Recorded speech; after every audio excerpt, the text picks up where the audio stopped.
Hello, this is Burke Lyle. Welcome to Atlanta Around the Majors Baseball Show. So the Braves have acquired Sean Murphy from the A's, and we wrote an article about that, my own personal article I wrote on Google Docs, where I will share with what happened, what I think about the trade, and what it means. So the Braves have traded for Sean Murphy to be their catcher, and what he did is he won a Gold Glove in 2021. He hit 25 home runs in the last 35 home runs in the last two seasons combined, and he has 3 years of club control left. So if you think about that right there, you win a Gold Glove as a catcher, and you hit 35 home runs in between. Not only that, possesses durability. Caught over 100 games this year and in 2021. Last year was first among AL backstops. And not only that, you also bring in Travis d'Arnaud, who, again, for the Braves, I think has been, at times, an all-star caliber catcher, a good, solid catcher. More bat first, and with that, you can use d'Arnaud as an extra at-bat, potentially. Maybe Murphy can DH some. I think it would fall more to d'Arnaud at this point, and that is potentially your primary catcher right there.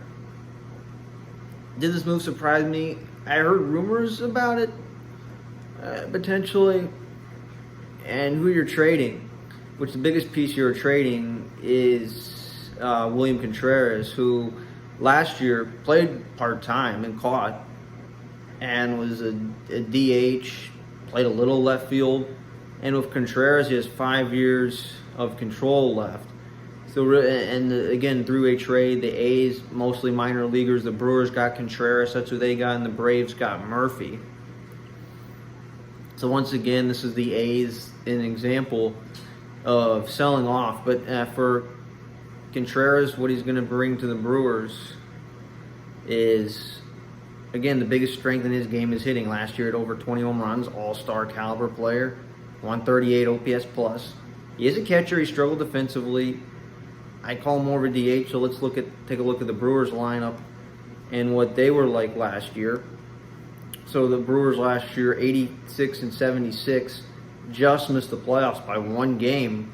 The last team in was the Phillies. The first team out was the Brewers. So you think about the Brewers, Raddy Tellez at 35 home runs, but think about the batting average, just 219, 115 OPS plus. Willie Adames, really good year for them as a shortstop. Hit 31 home runs, 90 RBIs. Really, I think Adames has been one of their better hitters over the last couple of years. Yelich was down. You trade Hunter Renfroe. Excuse me, I'm sorry. Yep. You trade for Hunter Renfroe, and also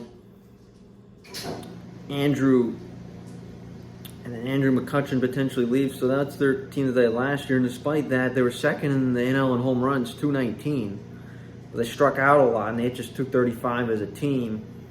And they struggled to get much above average in a lot of other categories. So I think Contreras brings to this Brewers team offense. Again, one of their weak links to what I would say, something that was a weakness for them for a long time, struggling on offense. Now they potentially have William Contreras who could help out on that offense, and maybe that's the difference between making it to the playoffs this year and potentially missing. Now think about it, the teams that are ahead of them, the Padres aggressive with Bogarts in the wild card race, went to the LCS last year. The Phillies, last team in, went to the World Series. They spent $300 million on Trey Turner, and then almost another $100 million on Taijuan Walker.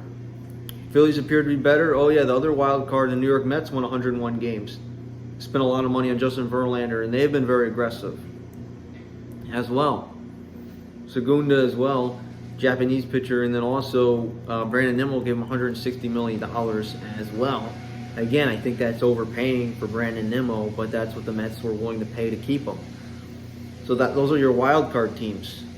So the Brewers, yes, they get William Contreras, and again, 5 years of control, so this helps them there. So the A's trading Murphy, they've sold off most of their talented players. In fact, 2021, you go back, they won 86 games, but they missed the playoffs for the first time since 2017. I think about the players that have left since then, either trade or free agency. Mark Canha, Starlin Marte. Marte, the Mets gave him a lot of money. Mets also got Mark Canha. Chris Bassett traded to the Mets. Now just got a big contract from the Blue Jays yesterday. Matt Chapman traded to the Blue Jays as well. Matt Olson traded to the Braves. Replacement for Freddie Freeman. Sean Manaea traded to the Padres. Got a medium-sized contract with the Giants. Frankie Montas traded to the Yankees. So they're all either traded or left in free agency. The result of all those players leaving, the A's went from winning 86 games one year to the next year, they lost 102. And for the A's, so who they've got, the two pieces that they got that stood out to me. And by the way, the A's, they go through this cycle a lot. I mean, think about it. From as long as I can remember, they had a good stretch, and from about 2000, 2006, they were consistently good. And then they kind of had a down stretch, had a nice run from 2012 to 2014. Took a few years off. Good again from about 18 through 20. Took a few, and then since then they've started rebuilding. And really 2021 they're also competitive. And then they started rebuilding. So again, I wouldn't be surprised if in 2 or 3 years, and granted, the A's, when they had their run from 2012 to 2014, they were competing kind of with the Rangers, who were successful for a while, and they were able to fend them off. The Angels kind of that last year, and then since then, they competed twice with Houston, won 97 games. Yet the Astros, I think during those 2 years, 18 and 19, 103 and 107 wins, I want to say. And then last year, weren't able to catch Houston or be competitive with Houston. So that was the A's success then. So now they're getting worse as it is right now. And granted, the Rangers are trying to win for the next 5 years by bringing in Jacob deGrom. And the Mariners appear to be up and coming. So I don't know how long the A's will struggle for. Again, I wouldn't be surprised if they found a way if in 3 or 4 years from now they had a good, solid winning foundation. So that's the A's right there. And again, it's about acquiring prospects. Since again, when they start to rebuild, I mean, they think about the last time they started to rebuild, they traded Josh Donaldson. They lost a fair amount of talent. And they start trading guys and trying to get prospects. Next wave of winning baseball. It may not be in Oakland. It could be elsewhere, like Las Vegas, maybe Portland. Probably Vegas is the most likely destination. But you have Kyle Muller, who again pitched in Atlanta the last 2 years. But again, I think it's a lot more opportunities in Oakland. Since again, there's the difference with Muller is, yes, in Atlanta, I mean, you have 5, probably 6 big league caliber starters. I've heard potentially between Mike Soroka and Ian Anderson for the last spot, since you are ready as it is. Fried, Wright, Strider, Morton, and then either Anderson or Soroka. On a separate video, we'll have to talk about Max Fried. But Muller, who again has gotten opportunities in Atlanta, I think in Oakland, I think for the next few years he'll just get as many opportunities as he can get and give him opportunities to start and get better. Like maybe he gets a full season workload. Maybe you let him pitch 30 starts, 150 to 180 innings. I don't know with that workload, which again, I don't expect that. Again, has been in the minors for 6 years now, and then also Freddie Tornock as well, who again I think is close to the MLB, went to AAA, like Muller. I think we'll get a lot more opportunities in Oakland and starting in Oakland as opposed to Atlanta. Since again in Atlanta they won the World Series in 2021, won 100 games last year. So what this means is the pressure is on Atlanta to win. And when you're a winning franchise, you can't really take a look at guys and develop them. I mean, they either have it or they don't. I mean, Kyle Wright didn't take him until his 4th full professional season to be a big league starter. Full time, I mean, yeah, started in 2020 a fair amount. I think was in the postseason rotation, but then last year didn't really pitch a lot in the big leagues and didn't really get it figured out until his 5th professional season. 4th full year out of college for Kyle Wright, 2022. And with Muller, I don't think would have been given those opportunities in Atlanta. And I think Oakland was a good place for it to go. It's like the A's were thinking, okay. So the Braves, like, okay, we have our catcher of the future. We also have Travis d'Arnaud. And the Brewers were thrown in too. And the Brewers were thinking, okay, we need a bat. And the A's were thinking, hey, we could use some prospects. Oh, by the way, the Braves, could we have Kyle Muller? I'm just thinking what's going on. We could use him. It seems like you don't really need him. And Freddie Tarnock. So, again, if in 3 or 4 years those guys are the 1-2 punch on an A's winning team, and they're the 1-2 punch, well, meanwhile, Atlanta, they have almost, Atlanta has almost nothing to show for. So yeah, of course they could regret using them. But again, this is something that maybe both teams needed. And I think potentially all teams could win that trade potentially. And do the Braves need William Contreras? I mean, he's been around for a while, got some at-bats last year. But maybe Milwaukee is somewhere where he can get more of a full season worth of at-bats. So the A's, I think it's Muller and Tarnock who they could really use, and I think that they'll get that. I think that's who A's fans should look forward to watching pitch next year. I think both of them will get starts for the A's next year. The Braves, on the other hand, won 101 games in the division last year. Long-term catcher, which, I looked through the list of players of who they've had, and I went to Baseball Reference since I was curious about this. So 2013, you had Brian McCann leave after the 2013 season. And you're wondering, can you have a consistent all-star catcher since Brian McCann? Since they really had a good run between Javi Lopez and Brian McCann, multiple all-stars, and can Murphy make multiple all-star games in Atlanta as a catcher? And right now, Murphy is the second-best catcher in the division behind Real Muto. Real Muto, one of the best catchers in baseball between all-around skills. Kind of a unicorn, the way his speed is and athleticism.